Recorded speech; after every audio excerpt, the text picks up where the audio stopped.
बिस्मिल्लाहिर्रहमानिर्रहीम। अस्सलाम वालेकुम जी फ्रेंड्स, आप देखें फ़िदा जी के यूट्यूब चैनल और मैं हूँ फ़िदा हुसैन। दोस्तों, जिन लोगों ने फ़ेज़ 1 में अप्लाई किया था और उनको बेल्ट नंबर वगैरह असाइन हो चुके हैं, उनको अलाट हो चुके हैं पंजाब पुलिस में और उन लोगों की जॉइनिंग भी हो चुकी है। अब जो एक मेरे सामने नोटिफिकेशन आया जो कि मुझे एक किसी सोशल मीडिया ग्रुप से मिला, उसमें वो उन्होंने कॉल की है, उन लोगों को कल बुलाया उन्होंने पुलिस लाइन के अंदर। अब उस बुलाने का मकसद क्या है, क्यों बुलाया गया है, और सिर्फ लाहौर वालों के लिए है, बाकियों को लिए अलग हर एक डिस्ट्रिक्ट का अलग अलग प्रोसीजर, लेकिन ये सिर्फ लाहौर वालों के लिए है। ये क्यों बुलाया गया, ये सारी डिटेल मैं आपको बताऊँगा इस वीडियो में। तो मज़ीद वीडियो में जाने से पहले आपसे गुजारिश है कि अगर आप मेरे चैनल पे न्यू आए हैं तो इसको सब्सक्राइब कर लें और साथ में बेल आइकन को प्रेस कर लें ताकि नोटिफिकेशन आपको मिल सके।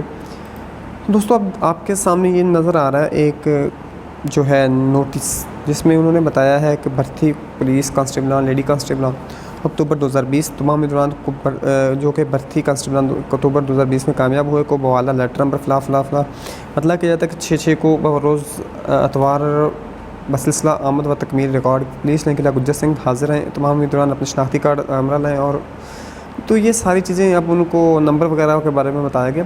अब इसमें होगा क्या कि अब उनका सबसे अहम प्रोसीजर जो कि बड़ा खुशी का होता है, हर जॉब होल्डर के लिए खुशी का होता है कि वो हमारी पे कब है। तो उनके पे से रिलेटेड जितनी भी इंफॉर्मेशन है वो यानी उनका अकाउंट्स के बारे में बताया जाएगा या उनसे कहा जाएगा वो खुलवा के स्लिप दें।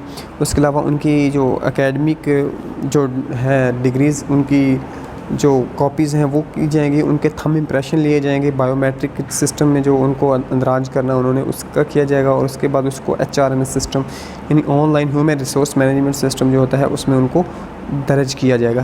तो ये सारी जो इम्पोर्टेंट होती है डॉक्यूमेंटेशन उसको कंप्लीट करने के लिए वो सुबह बुला रहे हैं। और सबसे मेन इसमें जो खुशी की बात है वो सैलरी से रिलेटेड है कि सैलरी आने के चांसेस ज़्यादा हैं, क्योंकि अगर इस माह में वो जल्दी 10, 12, 15 तारीख से पहले कर लेते हैं कंप्लीट प्रोसीजर तो चांसेस हैं कि सैलरी आ जाएगी। वरना जो जिन लोगों को इस 15 डेट तक कंप्लीट नहीं होता उनको हो सकता है कि नेक्स्ट मंथ की सैलरी नेक्स्ट मंथ जा मिले, मतलब ये मंथ की पेंडिंग हो जाए। तो दोस्तों, ये एक छोटी सी एक यूँ समझ इन्फॉर्मेशन थी जो आप लोगों के साथ शेयर की है। उम्मीद है आप लोगों को पसंद आई होगी। इंशाल्लाह नेक्स्ट वीडियो में मुलाकात होती है। इजाज़त दीजिएगा। अल्लाह हाफ़िज़।